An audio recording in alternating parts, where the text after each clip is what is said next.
Gunung Rinjani itu unik dan itu memang sangat membekas dalam diri saya. Ingin pergi lagi. Ingin pergi lagi. Dia Gunung Rinjani ini membuat rindu untuk mengulang cerita. Gitu. Iya. Jadi ada pepatah semenjak saya di Danau Segar Anak, kan ada danau di sana di atas gunung itu, Danau Segar Anak. Ada yang salah satu orang teman saya dari kita minum kopi saja. Ya, satu orang teman saya dari Lombok bilang bahwa jangan mati sebelum ke Rinjani. Itu kata-kata yang membuat saya ingin kembali lagi.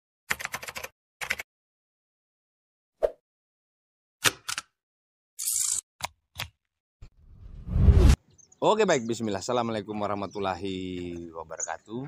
Jumpa kembali bersama Hendry Majid dan Arta Wiranagara. Siap. Yang sempat menonton konten ini untuk berkunjung juga di konten Arta Wiranagara sebagai pendaki beliau ini. Terima kasih sudah mampir di Hendry Majid channel atas waktunya. Setelah beberapa kali hampir kita mau konten terus tidak jadi, batal terus. Akhirnya detik ini kita bisa melaksanakan. Iya. Seperti yang dilihat oleh penonton hari ini, ada peralatan-peralatan gunung ini kalau saya tidak salah. Nanti Pak Arta yang menjelaskan secara langsung saja. Nanti tentu saja saya akan banyak bertanya tentang bagaimana orang kalau mendaki gunung. Beliau ini sebagai pendaki beberapa kali sudah pernah mendaki gunung. Bahkan sudah sampai ke Rinjani kalau saya tidak kemarin salah. Bulan lalu kayaknya. Bulan lalu Rinjani. Ya, berarti belum satu bulan. Ya, termasuk itu juga yang akan saya tanya. Bagaimana perasaan ketika sudah di atas gunung, di atas puncak, bagaimana? Karena saya juga punya keinginan untuk mendaki, tapi tidak pernah jadi juga sampai sekarang. Ya, entah apa yang terjadi, mungkin kita tidak sefrekuensi ya kali. Kayak hobi saya bukan di situ. Ngomong-ngomong soal mendaki gunung. Ya. Apa sih nikmatnya mendaki gunung itu? Ya, sebenarnya mendaki gunung itu bukan. Tapi kita sambil ini kan alam, ya, merokok lah. Santai. Mendaki gunung itu sebenarnya bagi saya itu adalah hobi ya. Hobi untuk segelintir orang yang ingin menikmati alam, menikmati ciptaan Tuhan yang sangat indah. Iya. Dan tentu mungkin banyak orang juga yang heran bahwa kenapa harus terus mendaki gunung. Iya. Nah, tapi kami atau saya sendiri itu merasakan bahwa ketika saya mendaki gunung ada satu hal yang saya tidak dapatkan di aktivitas keseharian saya. Iya. Jadi ketika saya di jalur pendakian atau ketika saya menemukan teman baru, bercerita tentang pengalaman baru, disitulah saya merasa bahwa saya mensyukuri kehidupan saya di dunia ini. Ngomong-ngomong soal hobi, katanya mendaki gunung ini terhitung sebagai hobi mahal ini. Iya. Maksudnya hitungannya gimana? Tapi kalau saya bisa misalkan menyimpulkan tentang hobi mahal itu dari semua peralatan gunung ini, kayaknya memang tidak ada yang murah. Dari peralatan kompor teko begitu kan agak relatif mahal juga kayaknya. Jadi itu kenapa itu sampai kemudian dikatakan sebagai hobi mahal? Banyak masyarakat yang atau teman-teman yang ingin memulai pendakian atau ingin mendaki gunung itu melihat bahwa mendaki itu adalah hobi mahal. Iya. Terutama mungkin kalau bagi saya untuk peralatan mendaki itu memang mahal semua, di atas ratusan ribu. Iya. Ya. Kalau memang untuk pendakian pemula itu harus memang mempersiapkan beberapa hal yang paling penting untuk pendakian. Iya. Misalnya carrier, tenda wajib dibawa, sepatu, kemudian jaket gunung, jaket parasut itu, dan celana outdoor. Itu hal-hal yang tidak perlu atau tidak boleh dilupakan saat teman-teman oleh seorang pendaki, seorang pendaki pemula. Oh iya. Yang ingin karena merasakan ada banyak juga tantangan kayak di sana ya. Iya. Tapi itu ngomong-ngomong sudah menyala atau belum itu? Sudah.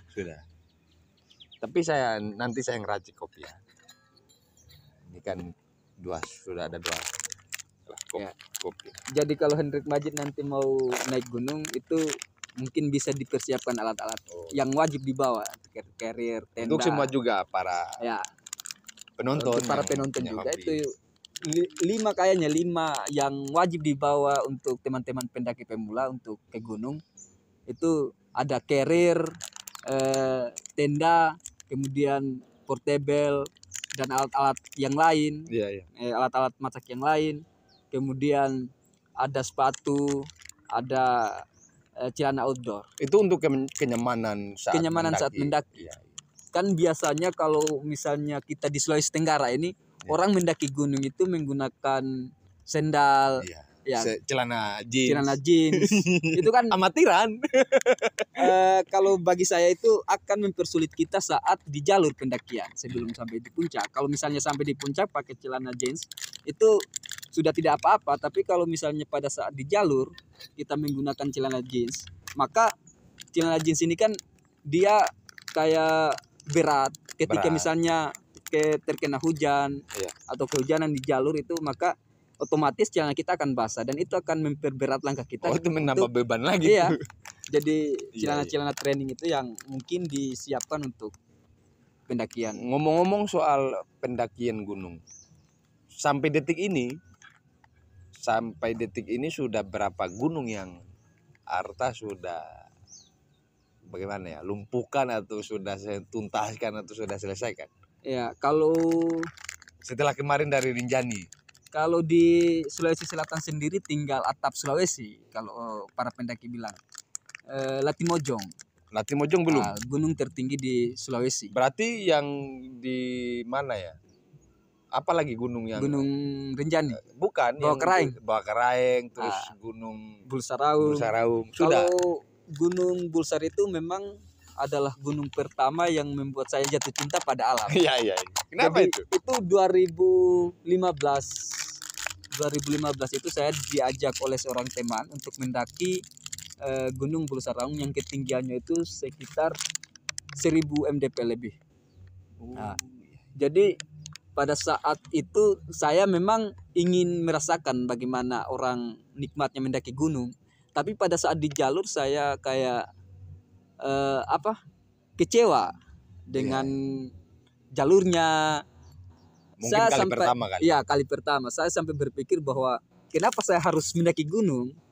Padahal di kos atau di tempat tinggal saya itu sudah nyaman. Lengkap, sudah nyaman semua. Tidak ada. Kenapa saya harus menyiksa diri saya untuk mendaki gunung? Setelah beberapa jam pendakian, kami kemarin itu sekitar 6 jam pendakian sampai di puncak, sampai di camp terakhir Gunung Bulsaraung itu. Saya di situ sudah mulai, persepsi saya tentang gunung itu sudah mulai berubah. Bahwa ternyata ini yang diinginkan atau ini yang dicari. Ini yang didambakan oleh para pendaki sebetulnya. Jadi setelah summit jam 5:30 pagi, saya melihat bahwa ternyata Tuhan itu menciptakan gunung untuk dinikmati oleh manusia, dan disitulah kita bersyukur bahwa kita sangat kecil.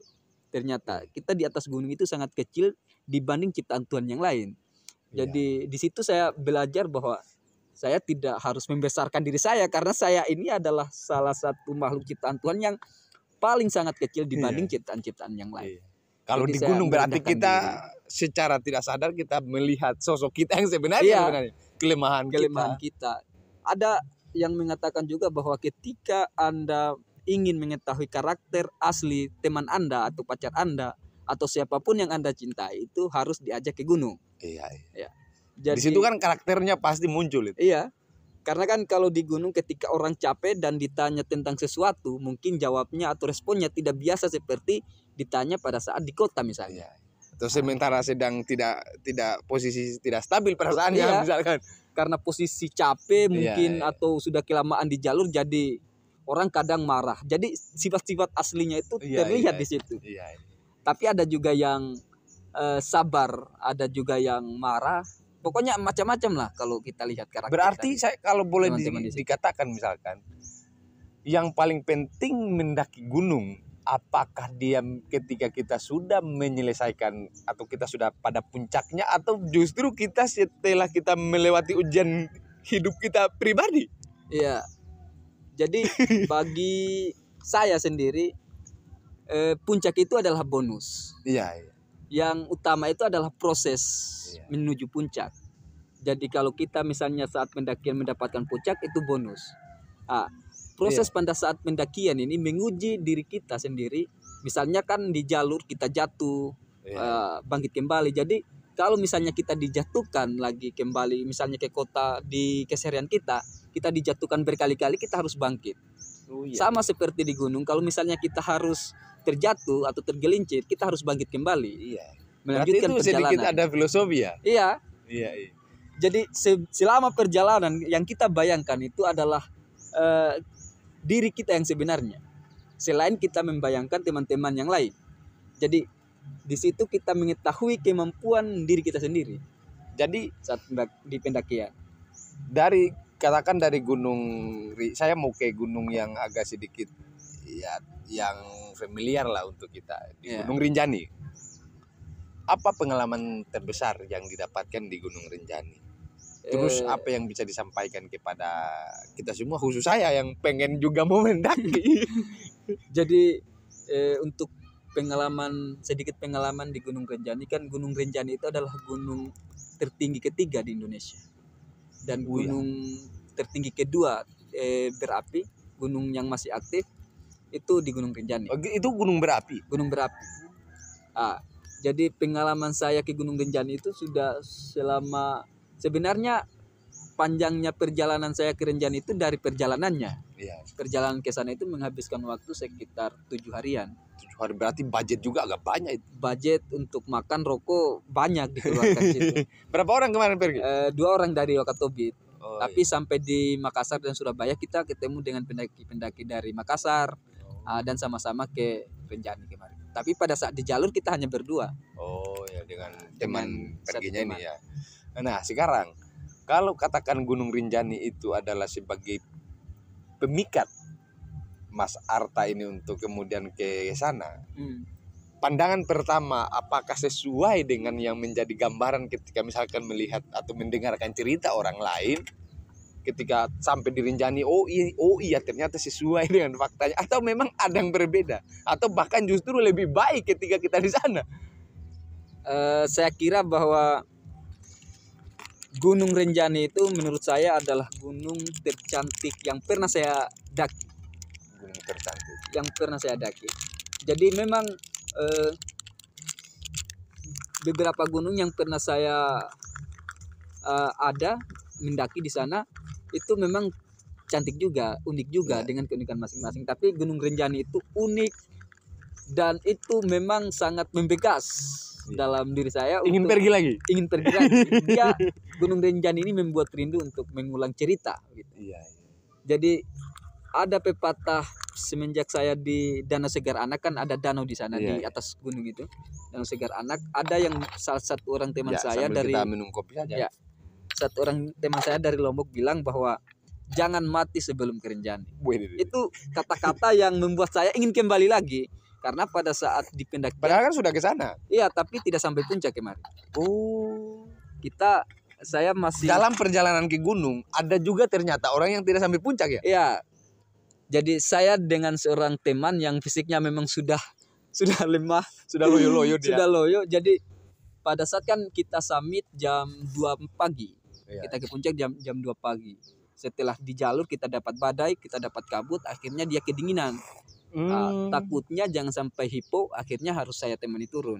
Berarti sampai ada drama-drama seperti itu. Iya, kalau misalnya orang terlalu dingin itu sudah akan hipo namanya. Kalau saya juga kurang mengerti hipo itu apa, tapi kalau misalnya sudah kedinginan maka pikiran-pikiran yang sudah tidak bisa lagi dipikirkan.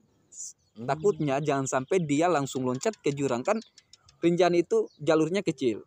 Di sebelah kanan jurang, sebelah kiri jurang. Jadi kalau misalnya ditiup angin sedikit kita langsung tiba-tiba habis gitu. Habis. Tewas. Berarti saat teman Anda kemarin itu hipotermia, hampir saja hipo.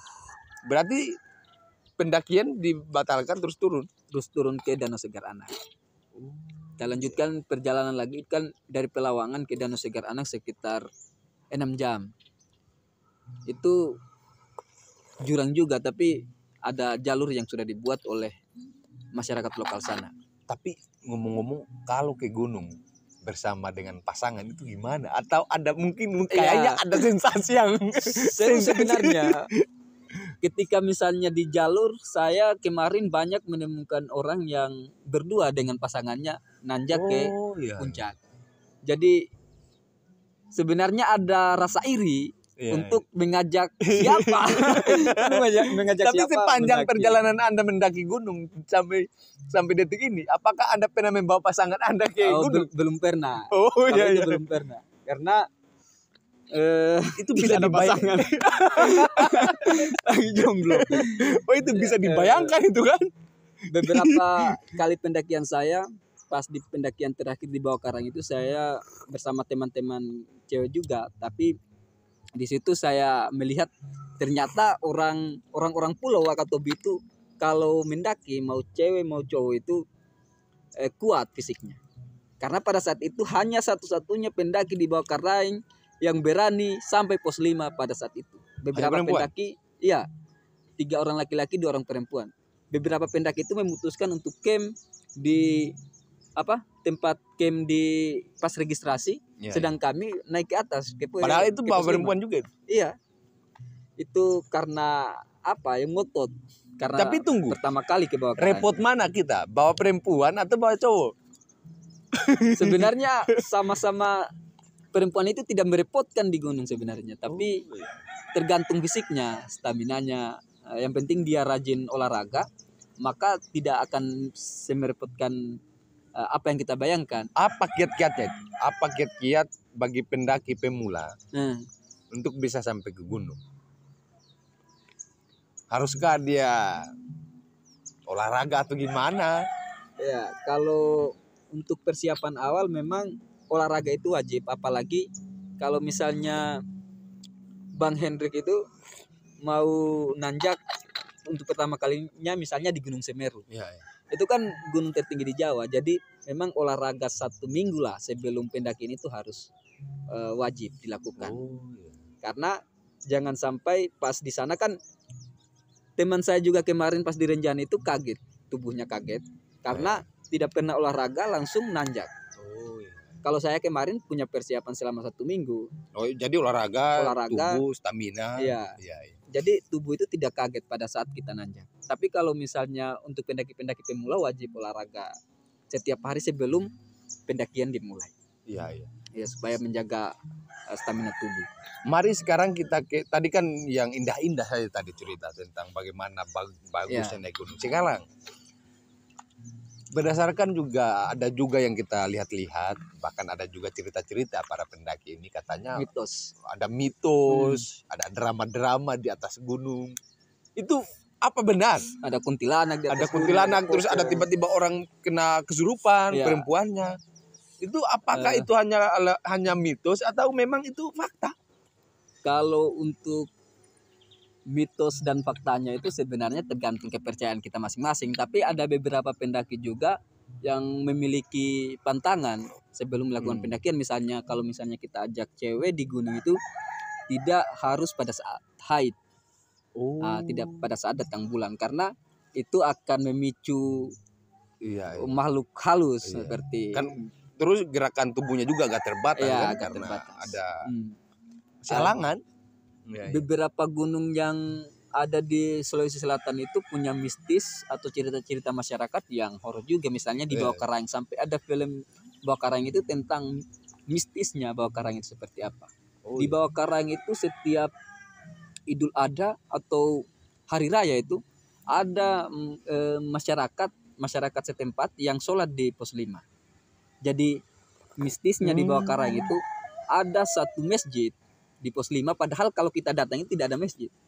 Tapi kalau warga setempat itu melihat masjid itu, ada satu masjid yang kira-kira hanya muat 10 orang, tapi kalau misalnya masyarakat setempat datang pada saat hari raya itu dimuat semua. Berarti sebanyak yang datang sebanyak itu juga muat.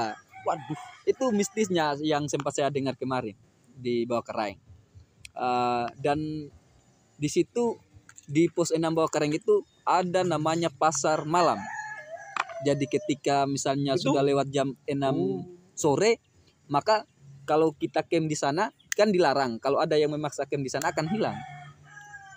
Di Bawah Karang Itu pasar nyata tuh memang pasar pasar pasar yang makhluk halus gitu. Pasar gaib. Ya. Pasar gaib ya.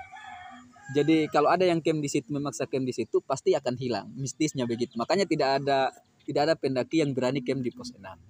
Tapi antara drama terus mitos yang mistis-mistis di gunung, orang kemudian malah memilih untuk pergi lagi tuh.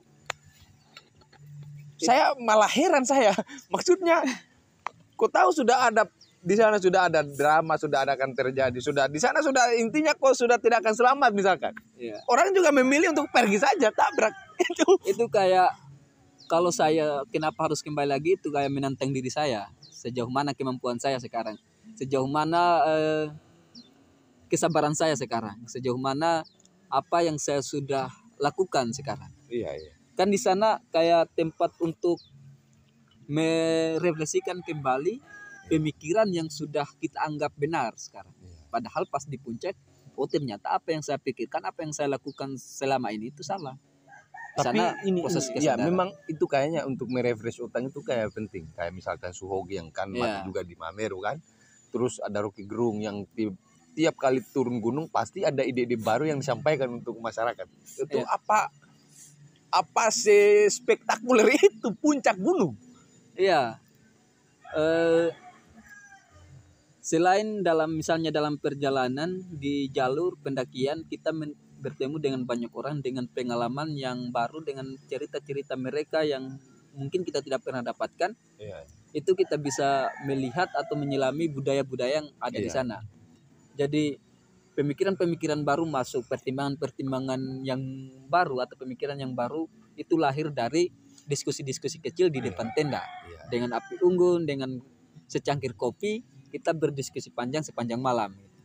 Jadi setiap hari kebiasaan para pendaki itu sebelum tidur harus diskusi jauh dari gadget dan kemudian berdiskusi di depan tenda. Tanpa mereka saling mengenal satu sama lain. Tanpa mereka saling mengenal satu sama lain. Itu asiknya di pendakian itu. Pendaki dari manapun, kalau misalnya kita ketemu di jalur, kita akan seperti saudara. Kalau sudah di jalur. Iya. Jadi itu asiknya kalau kita jalan untuk mendaki atau untuk berpetualang lah di alam liar. Nah sekarang dari sekian banyaknya pendaki yang ada di Indonesia ini, yang ada bahkan di seluruh sesentero bumi. Nah terakhir. Dari semua pendaki yang ada di sesentero, yang ada di gunung di dunia ini. Dari semua itu siapa yang paling Anda favoritkan? Sahogi saya. Sahogi ya. Sama kita. Sejak saya baca buku hariannya Sahogi, di situ saya berinisiatif untuk mendaki gunung, untuk mencoba berpetualang di alam liar. Saya ingin merasakan apa yang ingin dirasakan Sahogi pada saat itu. Ketika misalnya banyak masalah di kota, bukan untuk lari dari masalah, tetapi untuk mengubah perspektif masalah itu tidak lagi semenyakitkan ketika kita ada di kota. Jadi saya ingin coba memulai pengalaman baru dengan mendaki gunung seperti apa yang kemudian dilakukan oleh Sahogi. Tapi kan Sahogi mati di usia 27. Iya, dan saya tidak mau mati di usia 27. Maksudnya masih panjang perjalanan untuk hidup. Usianya masih muda dia. Ya, mati muda. Tiba-tiba pendaki asal dari Wakatobi tiba-tiba dikabarkan hilang. Hampir kemarin di Gunung Rinjani begitu. Gara-gara satu teman itu, kalau misalnya dia hipo kan beritanya nanti satu pendaki dari Wakatobi mati di Gunung Rinjani. Hancur dia. Dan dia juga aktivis. Nasibnya pasti sama-sama Sahogi. Kayaknya mendekat umur 27 kayaknya. Iya, kayaknya sudah lewat 27 dia. Iya, tapi kan paling tidak dia sudah menikah itu hari. Sudah menikah. Hampir jadi sejarah baru lagi dia. Sejarah baru di tataran aktivis kita. Oke. Mungkin itu yang kita bisa sampaikan. Terima kasih. Kita sudah dijamu dengan kopi, dengan peralatan-peralatan muncak. Ya, sudikiranya untuk Arta Wira Nagara untuk closing statement. Ya. Silakan. Jadi untuk teman-teman yang baru atau mampir di channel Hendrik Majid, saya ingin menyampaikan bahwa manusia tanpa alam itu manusia tidak akan ada, tidak akan pernah ada. Alam tanpa manusia, alam akan tetap pernah ada. Jadi terus lestarikan alam, jaga budaya kita, jaga alam kita, dan tetap nikmati alam secukupnya. Jangan buang sampah sembarangan, jangan mengotori alam, dan kita belajar hidup sebagai manusia yang bisa menjaga alam yang sudah diciptakan Tuhan yang indah itu. Top sekali. Terima kasih sekali lagi, terima kasih atas waktunya. Siap. Atas perbincang-bincangan ini. Semoga penonton kita cukup puas dengan yang kita sudah perbincangan kita dan ada nilai manfaatnya yang bisa dipetik paling tidak satu saja. Demikian itu yang bisa kami obrolkan pada hari ini. Bila kita wal hidayah. Wassalamualaikum warahmatullahi wabarakatuh. Thanks.